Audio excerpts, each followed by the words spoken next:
All right, everyone, welcome to the 626 Sports Production Podcast, or now going forward, we officially have our name, the PAC-South Podcast. If you saw us on Instagram, we've been active already for the past couple days, but very excited for this. PAC-South paying a lot of homage to some of the great brands of college football and then also just sports in general for Pat and myself. So very excited for this. Looking forward to having the channel uh, for the podcast that is growing in this direction going forward. So that being said, we have the official brand drop on the podcast. Pat, very exciting news. Very exciting weekend of college football.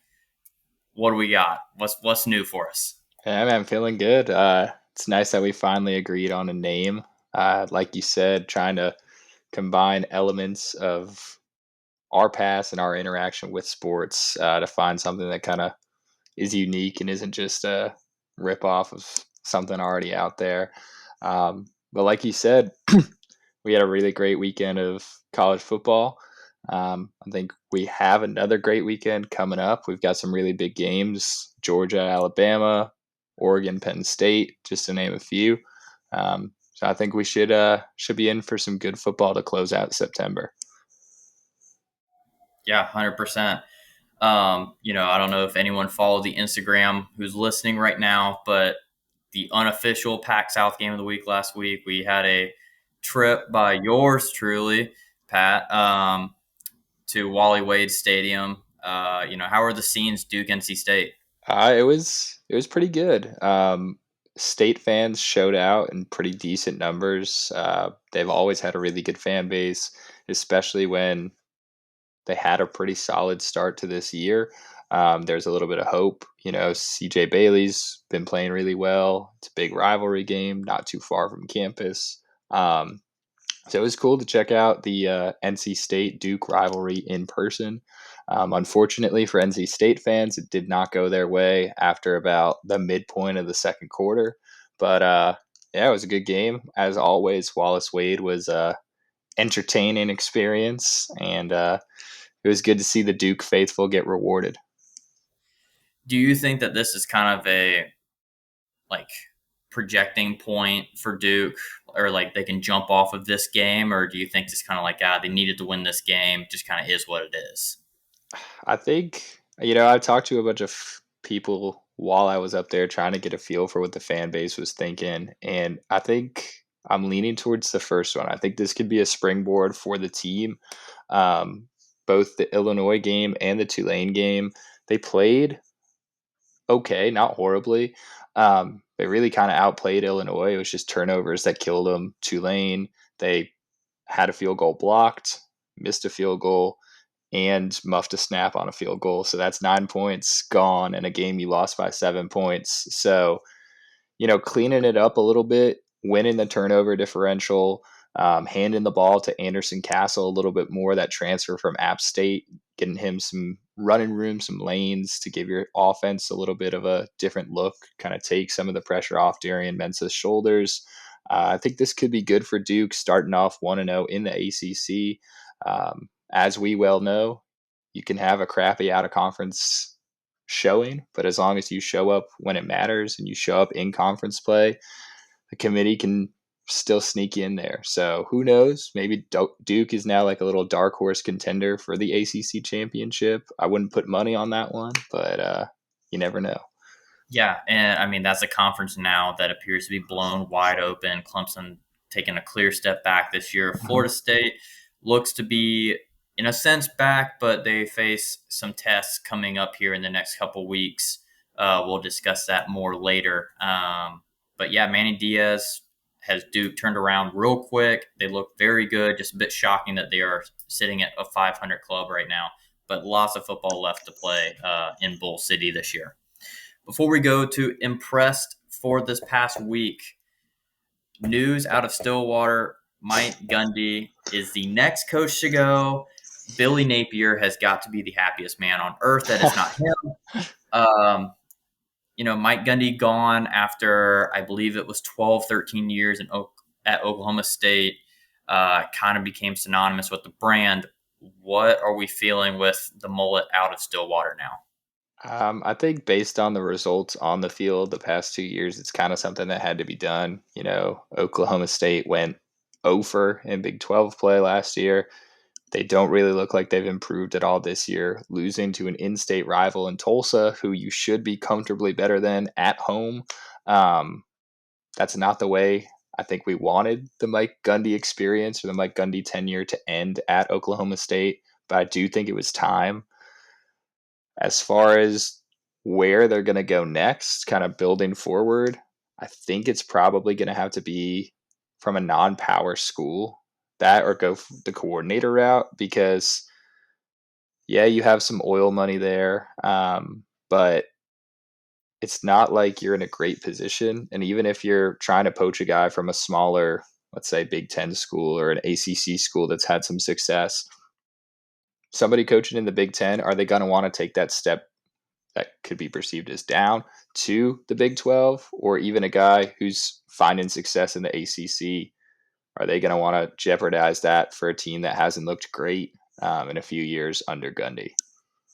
Yeah, and I mean to continue the conversation from last week, and this is pure speculation at this point with how much football we have left in the season and just how crazy the offseason can get.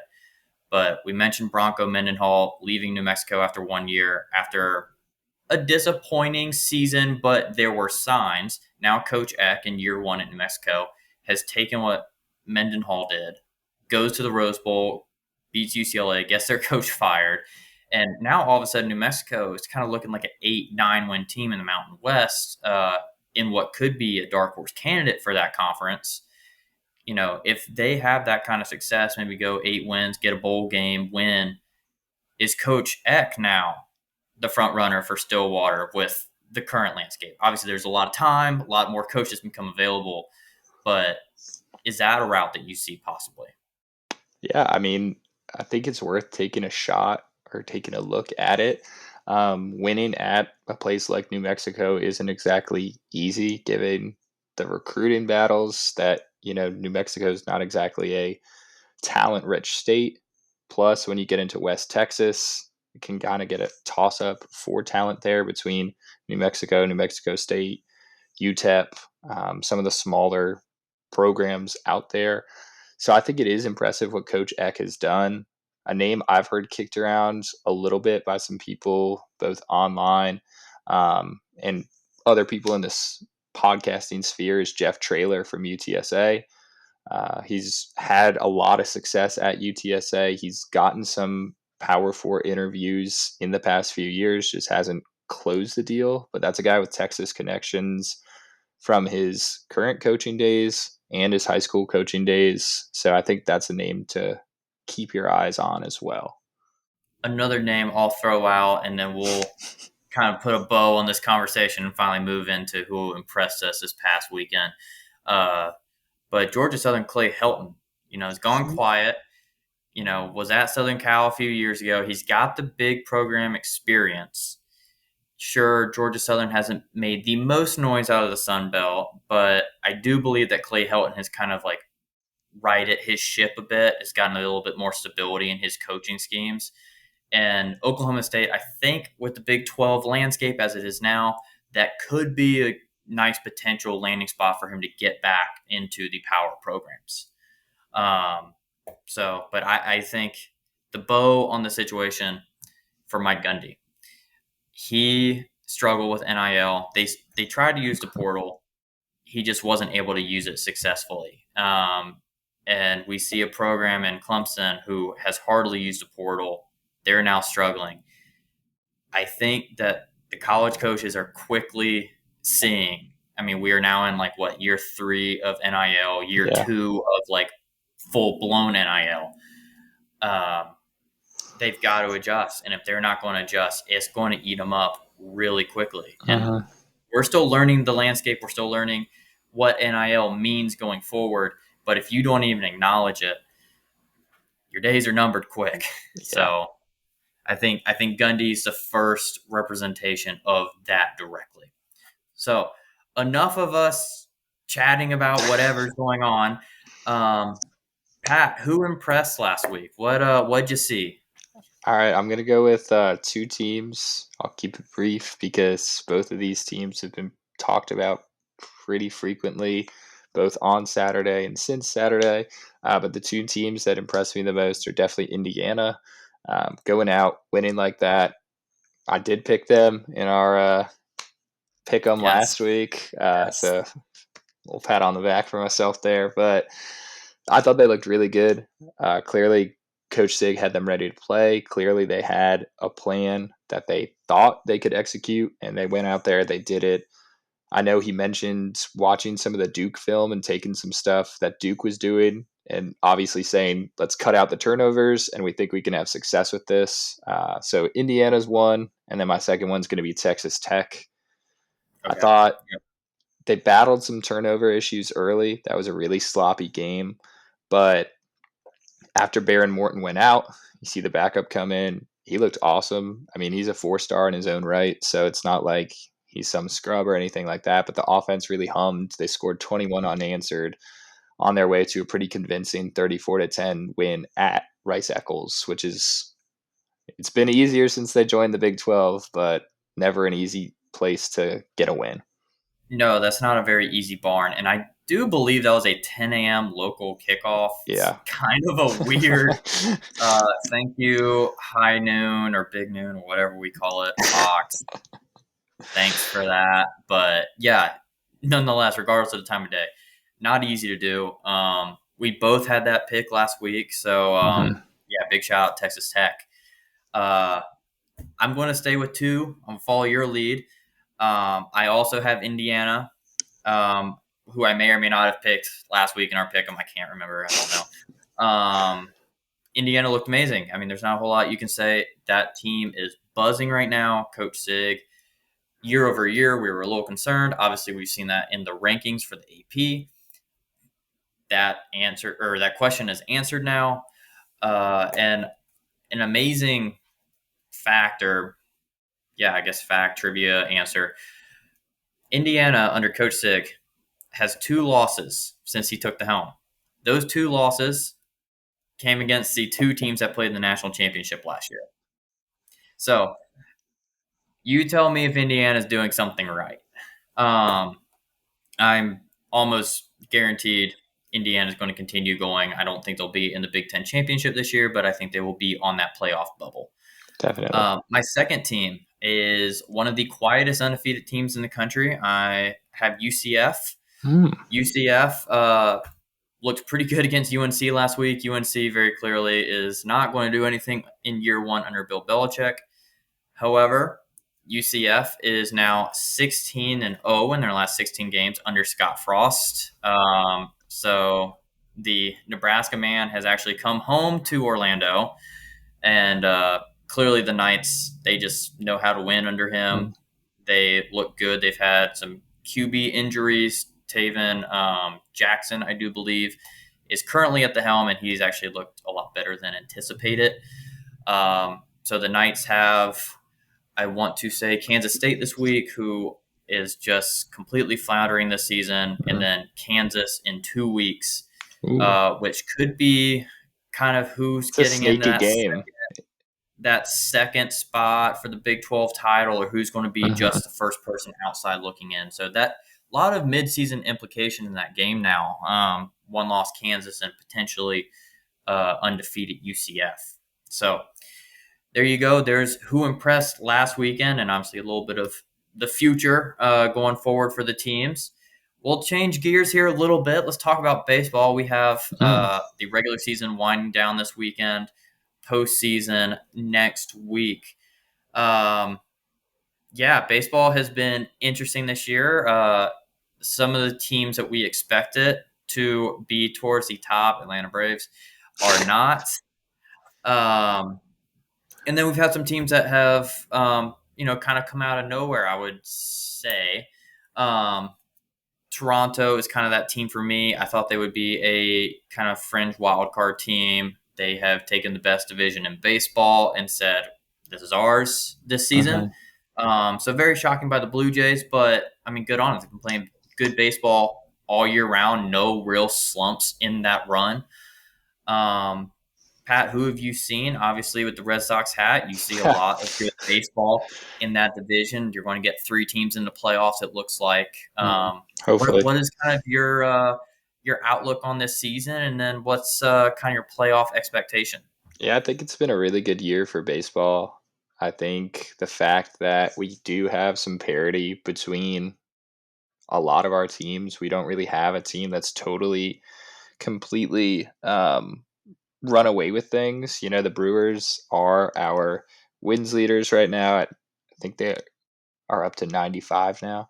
But still, Toronto's right there at 90, Philly's at 92, Yankees are at 89, the Dodgers are at 88. It's all really, really close and really, really tight. So we have had a really competitive year of baseball. And for me, uh, obviously, like you said, Red Sox hat kind of gives it away. I watch a lot of American League baseball in particular. I think the Seattle Mariners are the team that surprised me the most. I wasn't really sure kind of what to expect from the M's this year. They sort of always have an elite pitching staff, but you never know what you're going to get offensively. J Rod started a little bit slow this year, but he's really come around. He's having a solid season again. Obviously, we all know what Big Dumper's doing. Um, so I've been really impressed with Seattle. And, this is the first time in a little while that I can think of that both leagues are having their wild card races come down to effectively the last two series of the season. Um, you've got Detroit as the last wild card in right now for the American League, but Houston's only a game behind them. Detroit's like 1-10 in their past 11 games. The Red Sox are only a game ahead of Detroit. So the American League race is super, super tight. And then you've got the Mets kind of barely hanging on to that third wild card out in the National League. They've kind of been metting, I guess you could say, over the last 2 or so months. They've got one of the worst records in baseball since the All Star break. Kind of classic Mets behavior, but I don't know. We'll see if they can hang on to it. Cincinnati and Arizona have both kind of been on fire. I think they're both only a game back right now. So I think it'll be really interesting. I love that we have meaningful baseball this late in the season, and it's not just, all right, well, we know the Dodgers, the Yankees, and I don't know, the Astros and the Phillies, let's say, because those have been kind of the consistent teams the past 2 or 3 years. We know they're there. They're just going to rest, and I don't know, we'll figure out who else gets in. I think this year it's really, really tight, and I really just don't see a team that's totally separated. Toronto was kind of like that. Detroit had a period where they were like that. Milwaukee had a period where they're on fire, but there's nobody who's clearly head and shoulders above. So I think it'll be a really good playoff season. Hopefully, my Red Sox can get in, and hopefully, we don't have any games that conflict with big college football matchups. But um, yeah, I'm excited for the stretch run here, and check back with me on Wednesday of next week's episode. If things go well, I'll be wearing the Sox hat again. If not, might not be on camera. Yeah, I totally agree with you on no one's pulled away. This is a kind of interesting like season. Like as we get down to the end, there are so many meaningful series in the last week and a half this year. I mean, we just had the Mariners and Astros essentially decide that division. The Yeah. Mariners ended up sweeping the Astros, which I think if you ask anyone in Seattle, they said there would be no chance of that happening. Now they have positioned themselves. They clinched last night the playoffs. Mm-hmm. Likely as they take, I believe it's the Rockies tonight. Again, I'm trying to remember if it's Rockies or Dodgers that they have. They take 2 out of 3, and any of those series, they will take the division. So, yeah, very, very big shout out to Seattle. They don't have very much going on in the baseball realm of things historically. So they needed this one. We'll see if they can make any noise in the playoffs. I mean, the Dodgers are the Dodgers in my Mm-hmm. books. Yes, they are a few games back of our win total. But they've been in the postseason so much lately. They make deep runs. They just have that experience as an organization and as a lineup. This is still a pretty intact lineup for who has been going deep year after year. And that experience is just worth more than anything. So I don't think you can discount them at any point, even if they're slumping going into the playoffs. You still have to flip that switch. Uh-huh. Um, Toronto, I still like as my team to beat. I started talking about them at the beginning. I'll start talking to them or finish talking to them at the end. I think the Blue Jays, it's just going to be that year. It feels like the stars are aligning. It's not a normal baseball season. I feel like that's what Toronto almost needs Yeah. to take the World Series. So I like them. I do like the Padres, Cubs, and now Tigers holding on for dear life. I do like them to have entertaining series, whether or not they get out of the first round. I expect one of those three to get through at least one round. Uh, Not all three making a run, but I do think they will make at least entertaining first series. They will be a little bit of a pain in the side for whoever draws them. So that is our baseball talk for this week's podcast. We will see how this season ends up next week, going over the wild card round and then potentially our divisional. Um, Moving back to college football, Pat, it's time to buy some stocks. Who do we like going forward this week and even further beyond?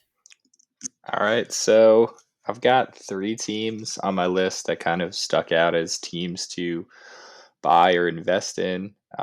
One of them is a team that I bought last week, and it was kind of a risky buy last week, but it paid off. I had a big win against a conference opponent. So I'll start off with them. It's going to be Missouri.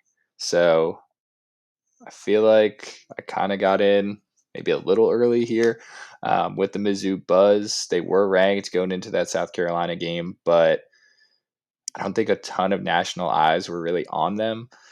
Have a primetime game at home at Faro Field. It's always a tough place to play, tough place to win if you're a visiting team. And Ahmad Hardy just goes crazy. Um, I Yeah, think based on the season that he's had, I think he's got like 600 plus rushing yards, and the next closest guy on Missouri has like 400. So he's clearly top dog in that backfield. Uh, for a team that runs the ball a decent amount, I think he's probably got a decent shot at Doak Walker, just the way his September stats have kind of shaken out and the way Missouri's offensive line has been able to really push people around and really neutralize, especially this weekend, an effective or what fans might have thought was going to be a super effective South Carolina defensive line. So I'm really high on Missouri. I feel like the game that will tell us a lot about them is their next game against Alabama. I'm pretty sure they're on bye next week, and then they've got Bama. I don't know if it's in Tuscaloosa or at Faro. I think it might be at Faro, but I think could that be a game. big draw off this at home. Yeah, I think that game's going to be really what shows us what Missouri is this year or this season. But Coach Drink's a great coach. He's done a great job adjusting after a season-ending injury to his starting quarterback on like the first offensive possession of the season. So I'm high on Missouri. My next team that I'm going to buy is North Texas. I, Okay. I was high on them heading into this week against Army. They gave me a little bit of a scare. They almost lost that game, but this is still a team that's highly efficient on offense, particularly. I think they're top 25 in net EPA when you adjust for scheduling. So this is a team that analytics really, really likes and sees as a successful team. So I am going to, I guess, stake my bet here a little bit. Invest in North Texas with the hopes that, I mean, realistically, they have a shot at the American Conference title this year. I And think that we have crowned the American Conference champion like 17 five different times, I know. ways. But that's a good thing for the American. It shows how wide open that conference is this year. It shows how they've grown competitively. You've got really five solid teams now. You got USF, Tulane, who looked like crap against Ole Miss, Rice, who is pretty interesting running that shotgun option, North Texas, and Memphis. So it should be a fun year for American sickos. And then the Power last six. Power Six, baby. The last team I'm gonna buy is a team that I feel like nobody, including myself, really had their eye on prior to this week, and that might be an indication more of how bad the team that they beat down really is. But I'm gonna buy Maryland stock. I think this is a Maryland team that could realistically win 8 or 9 games. Looking at their schedule, it's pretty favorable heading into their Indiana matchup. Obviously, that's going to be really tough, but they looked fantastic against Wisconsin. That defense was everywhere, making it an absolute nightmare for Wisconsin to try and move the ball. Malik Washington's been balling out all year, and to see him do it against a Big Ten defense, I think he's a guy you got to keep your eye on someone who might be sort of in hashtag portal watch as we start getting closer to December here, because I mean he's got crazy talent. Not to say that Mike Loxley and Maryland can't invest and can't give him the NIL deal that he might command, but I think some bigger fish might start sniffing around and seeing if they can't get him to portal for next season. But those are my three teams: Missouri, North Texas, and the Terps. Okay. All right. I am in typical TJ fashion, doubling down on who impress. Uh, I am buying Indiana. It is almost my trademark at this point to do this. Uh, but yeah, I picked Illinois last week. I figured that that team was just going to be too strong for Indiana. I thought Indiana had too many question marks year over year, and that this was their first real test, and they were going to get exposed. Yeah, final score. Go look it up. If we can somehow flash it on the screen real quick, we figure out editing. That would be amazing. But yeah, we only split in one game, and I feel like I deserve to have lost all five of our matchups last week, or all four of our matchups rather. Yeah, that was just shocking. Coach Sig looks like he has just got everyone going in the right direction. Bloomington is the place to be in the Big Ten right now. Um, they will get some upsets. They will make noise, and they will be in the final playoff conversation come end of November, early December. Second team I'm going to buy. I'm going to go with the Memphis Tigers. I am crowning my other American Conference champion this week. Uh, yeah, wow. Arkansas and Sam Pittman, the first couple games of the year, they really impressed me. I did not think they would have anything. I thought that they played really good football. And then coming into this, Memphis still had a chance to make some noise in the American Conference. Having this big non-conference game on their schedule really was a playoff resume builder. Hmm. And if you were following this game, I do believe it was 28-10 at one point, Arkansas, and you're kind of like, all right, well, Arkansas has looked good this year. They're going to keep it going. Memphis just is not ready. Well, lo and behold, I believe it was halfway through the third quarter. Memphis just turned it on. They come right back. Arkansas just could not get anything going offensively in the second half. Memphis did what they needed to do, ended up shocking Arkansas on the road, um, and really just a manner that they won from coming back, being down so much, is just a great testament to that team and provides a lot of good momentum going forward. It's like, all right, look, we are down. We're playing this big team. We're on the road. Doesn't matter. We're going to get it done. So very impressed by Memphis last week. Very happy to buy stock there. My third pick this week is going way off the beaten path. And this is, I think, a shock to most. And this is a gamble, but I'm going with Western Michigan. Ooh. Western Michigan snuck around and beat Toledo last weekend, who was my MAC pick, and all around just a good team. Mm-hmm. Western takes that game. All of a sudden, you look at the rest of their schedule. It's very favorable. They have a great path to Indianapolis, I do believe, or is it in Detroit? I cannot remember. Or it's in Detroit. In Detroit. Detroit. Detroit. Come on Yes, now. Motor City. Dan Campbell will personally hand that award. Um, but yeah, you look at their schedule, and outside of a couple rivalry games, Central Michigan looks like they may be a little bit better this year, but still, that's a program that is down.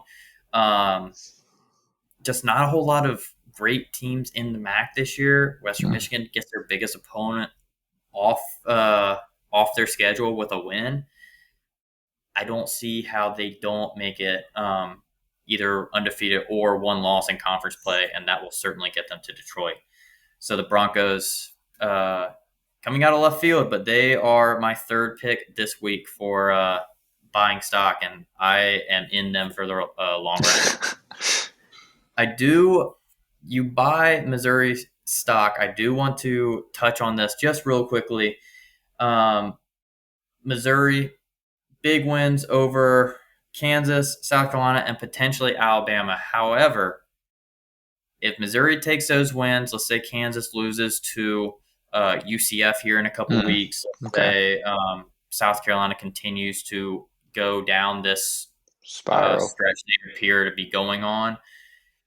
Now, all of a sudden, all the wins that Missouri has on their resume that are big wins are not that big. Will the AP poll continue to keep Missouri back in that like 20 high teen spot? Like view them as kind of a paper tiger, and it's like, yeah, they're still undefeated, but who Mm. are they beating? Yes, they're beating names, but are they beating teams? Uh, and do you think that that's going to affect Missouri throughout the rest of the season? Because if they hold them back like this, they take 1-2 losses, they don't make it to Atlanta. Are they out of the playoffs as a 2-loss Ooh. SEC team? Ooh. That's a good question. I think Missouri, they are a bit of a question mark still because, we're not 100% sure what Kansas is. It seems like Jalen Daniels is back to himself. It seems like Kansas is back to that team that they were 2 years ago, where they were really competitive, had a really nice season. But then last year they were not super great. So I think that UCF game will tell us a lot about who Kansas is moving forward this season. South Carolina,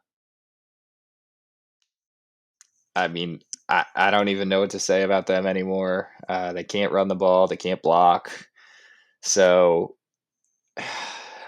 yeah, yeah, that's a great question because, especially, let's say, I don't know, let's say Missouri does beat Alabama, but that's already 2 losses for Bama, and then Bama loses again to LSU, and potentially, let's say they lose again in the Iron Bowl, right? That win looks a lot shakier and a lot weaker than it does now in hypotheticals.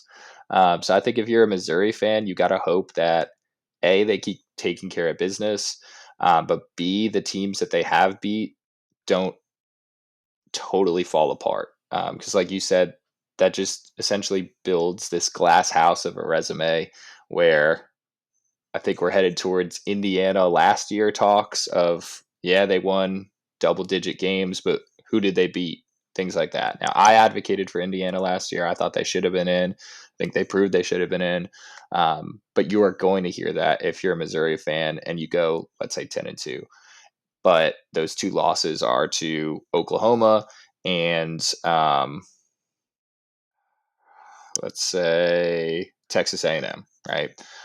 Two of the games that are later on in the season.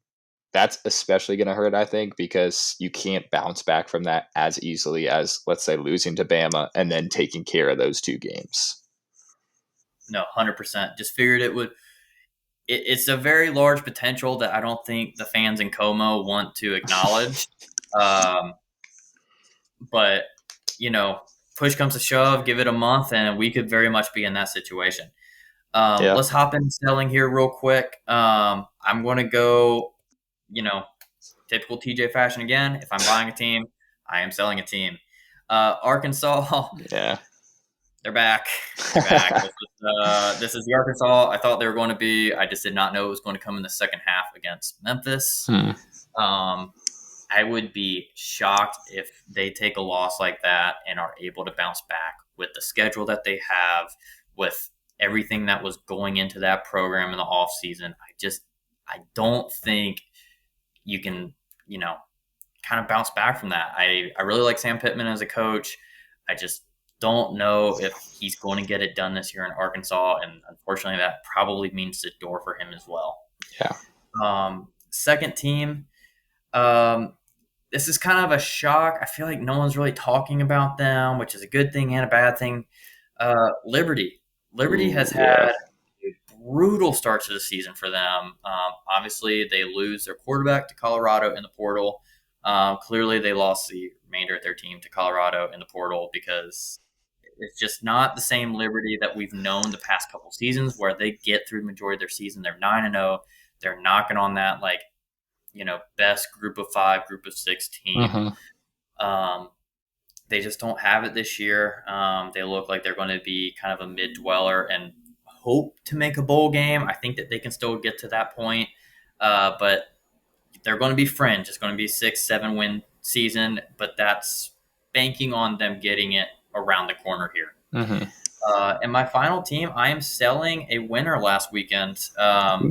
Dan Mullen and UNLV has not impressed me this year. I cannot believe that they got out of Miami, Ohio with a win. They did not deserve that win. They have not deserved a couple of wins this season. Um, yeah, I think that they're going to get bailed out this year. They're going to be a 9, even 10 win team, possibly in the Mm. Mountain West, just from that conference being down. But we talk about Missouri being a potential paper tiger. UNLV is certainly a paper tiger that, they could be playing in Vegas for the conference championship and still not really be tested. And, Mm-hmm. you go back to playing Miami on the road, uh, sneaking out the 3-point win, and you go, how did this happen? But, you have teams like Boise State who are down. Yep. A lot of that conference is just question marks galore. They'll drop something in there, but it's just one of those things where the stars are going to align. I'm not sold on them, but I think they will still make it that far. But I don't want anything to do with that program anymore. Dan Yeah. Mullen will figure it out in year 2. I'm almost certain. But kind of like a Bill Belichick situation, we see these big names go to these schools, and we're like, they are going to win, and then they don't, or they look shaky at the start, and it's like, oh wow, okay, maybe let's pump the brakes here, guys. Yeah. Um, so yeah, I gave a lot of good critiques to them. I'm selling them. I want that to be clear. Uh, I am just kind of dogging the Mountain West Conference as Hmm. of right now. So those are my 3 sells. Pat, who do we have? Yeah. So my 3 sells, one of them is kind of tied into a team that I said impressed in Texas Tech. I'm selling Utah. Um, Utah looked really, really poor in that game. I was really high on Devin Dampier. I thought he had been playing awesome coming into that game. I thought we were going to see kind of a new look to this Utah offense, getting back to that success that they had in their Pac 12 days, making them that relevant contender year after year after year. And that Texas Tech defense just kind of ate them alive. That Texas Tech O line absolutely bullied their defensive line. And, Utah still has not, this is a crazy stat, still has not won a home conference game since joining the Big 12. That's Wow, concerning, you know? that's shocking. It's shocking and concerning. So we know how bad Utah was last year after Cam Rising got hurt, and they had to sort of, I don't know, essentially play you and I at quarterback. But I don't know. I bought in early in the year. I thought they looked really good, but that UCLA win week by week becomes less and less impressive. So I think Utah's more of a question mark right now, and I'm intrigued to see what they become. I still think they could theoretically be that second team out of the Big 12 behind Texas Tech that plays them for the conference championship. I think you've got a field of question marks essentially behind Tech. It's Iowa State, who's looked pretty good but not great. It's Utah, who we just talked about. It's TCU, who's looked good, but it's got defensive concerns. And I mean, I think Kansas at this point is probably like a dark horse contender. But again, we'll see this weekend. Maybe UCF swaps spots with Kansas. Um, but yeah, all right. Let me not go on a rant here. Selling Utah, also selling Nebraska. Um, I'm Oh, not. I'm not seeing a ton that I like from this Nebraska team. I think, especially in that game against Michigan, yes, you kept it close. Yes, you had a chance to win, but Bryce Underwood passed for 100 yards and they just ran the ball all over you. You knew what was coming and you still couldn't stop it. So I feel like that's concerning, especially once you start theoretically getting up against bigger, more talented teams in the Big Ten. I know that they've got a game against Maryland coming up, so I think that will be an interesting matchup since I'm buying the Terps. Maybe Nebraska is going to make me eat my words on that one, but I just was not super impressed with them. I thought Raiola played pretty well, but he still has room to improve as well. Looking at their schedule, they've got a bye this week. Then they've got Michigan State, who looks a lot better. Aiden Childs looks way more comfortable this year. They've got Maryland, who I've talked about, Minnesota, who I'm not super sold on, Northwestern, that's an easy game. But then you've got USC and Penn State with UCLA sandwiched in the middle. So UCLA, that's a win. But you've got in Happy Valley and then home against USC. I think both of those games tell us kind of what Nebraska really is more than anything else, especially if we don't know after Maryland. And then my last team, I could keep this one short. I thought 9-0 Cal was a possibility. 9-0 Cal was not a possibility. Selling the Golden Bears, they got curb stomped by San Diego State. You don't really come back from that one. So they're playing a and it's not a typical San Diego State team either. no. San Diego State, I thought was going to get crushed in that game. And shout out to them. They packed that place. It was a great fan atmosphere for a huge in state game against a flagship university. So great win for them. But for the Golden Bears, I think it raised some concerns and maybe people are starting to pump the brakes a little bit on the Cal hype train that we saw at the beginning of last year and that fell apart. And I think we're seeing the same thing this year. Hey, you could argue it fell apart last year because of one 15-yard penalty, but I digress. We will go to our predictions for this week. We have five in this lineup. We're going to start off with a potential trap game.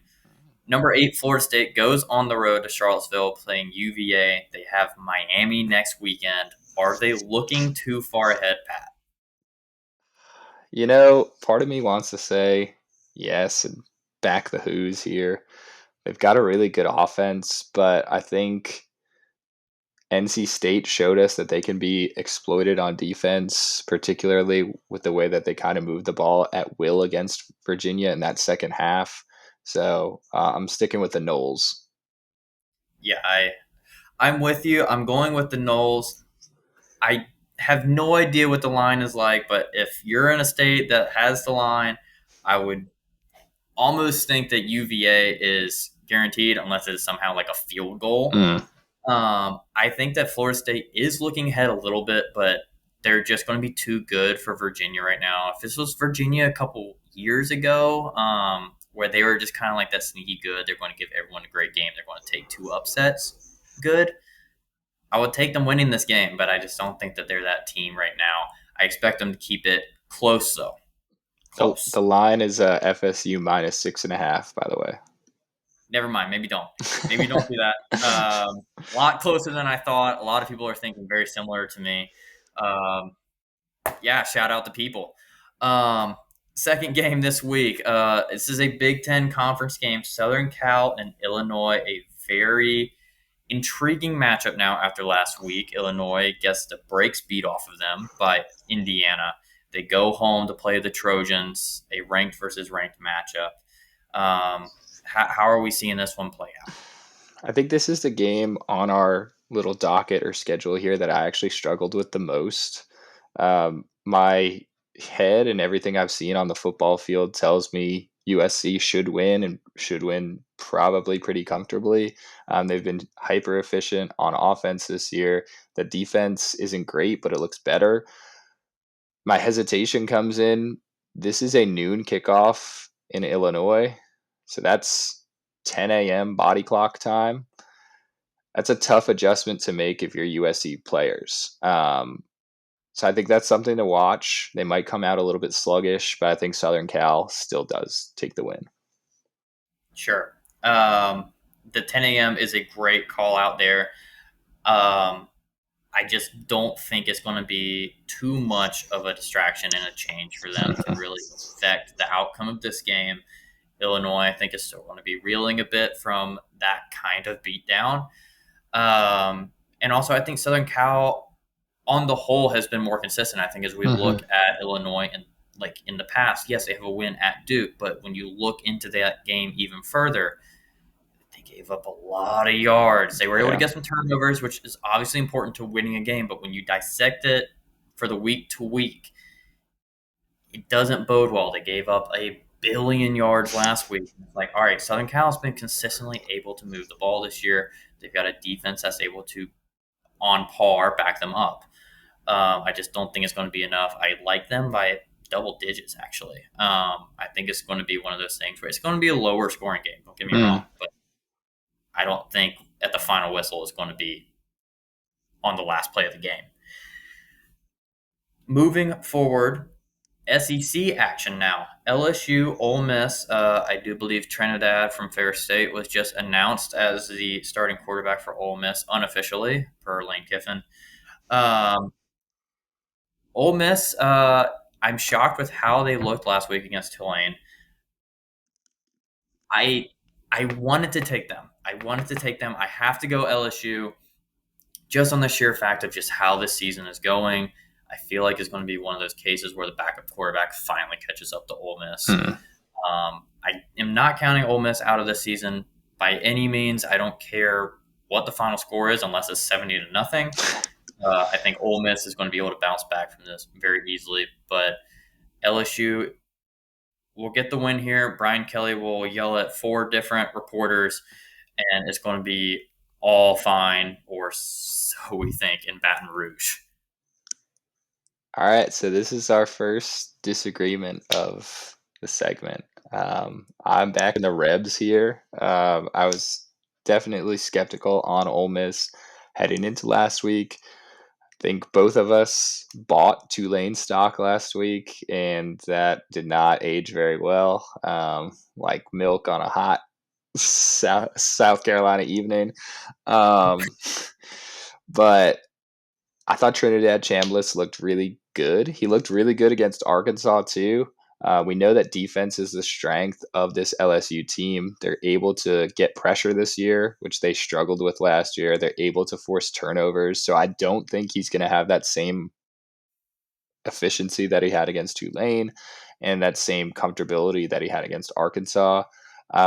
But I don't know. It's just hard for me to trust LSU, especially after the way Clemson has now looked and the fact that they struggled with Florida at home in Death Valley at night. You know, if DJ Lagway doesn't throw 10 billion interceptions, that might be a different game. So I'm going with the Rebs here. All right. I totally understand that pick. Makes a lot of sense. And yeah, my preference was basically LSU for being LSU, and the backup quarterback of Ole Miss. But all right, that should be a fun one to watch. We'll see what goes down in Oxford. Uh, Second to last pick here. This is our first official PAC-South game of the week. Crown it. That being said, Pat, you will be in attendance for this one, and that is the only reason that is on this docket. I do believe these two teams are 15 and 16 of almost every SEC power ranking. Kentucky Bang. at South Carolina. You being there, I will let you go into the insight, Pat. Yeah. This one has the potential to be real ugly and not a very enjoyable Saturday evening for me. It looks like thunderstorms are on the horizon in Colombia for Saturday as well. So we could see some turnovers and just some sloppy play. Hopefully, we don't see another delay for South Carolina like they saw in their home Lots opener. of delays this year in It's general, I feel crazy. like. It's crazy. Maybe it's the rapture. I don't know. Um, but really, I think Carolina. This is probably the biggest must win of Shane Beamer's tenure. I think the fringe of South Carolina fans are already starting to turn on Beamer. I think they acknowledge him as a really good recruiter, but have questions about him as an in-game coach, which is kind of understandable. When you see the fact that their offensive line in particular has struggled year after year after year. We really haven't seen any change there. He hasn't moved on from Lonnie Teasley because of his recruiting acumen. So I think Beamer realizes how big of a game this is. South Carolina's actually played quite well against Kentucky, a team that used to be their boogeyman during the Will Muschamp era the past few years. So I think Carolina gets it done. I don't feel comfortable slapping a score on it, but I like the Gamecocks to win. Interesting pick. Interesting pick. Yeah, it's this is about as ugly as it gets. I think in the SEC at this point in the season, now there's plenty of time for both programs to turn it around. You look at South Carolina at this point last year; they were just about all but dead in the water. They go on to become, a third team, fourth team, wherever you want to say they fell. Yeah. Outside of the playoff, got a really good bowl game out of it in the Citrus Bowl, with a lot of expectation going in this year. They're, number 11, I think, in the preseason, 10 by week 2. Next thing you know, they're out of the top 25. That being said, it's at Williams-Brice. It's at night. Kentucky has not just had things going for their way for a while now. I think, unfortunately, for Mark Stoops, this is the game that will officially get him into the hot seat. Rough season last year. I think Mark Stoops is really going to have some tough questions to answer after this one. I like South Carolina to get it done at home. Our final game of the week, and I cannot put our game behind this one because it's just such a great game. Game day got this one right after we complained last Finally. week. Number 6, Oregon travels to Happy Valley to face the third ranked, should be second ranked, Penn State Nittany Lions. Um, this is going to be great. This is a great atmosphere. I do believe this is the first time Oregon has ever made their way to Penn State. Mm-hmm. So just a lot of fun first times, a great top 10 matchup, and a great stage for James Franklin to really prove that Penn State is here. But until I go to my pick, Pat, who is your pick in this great game?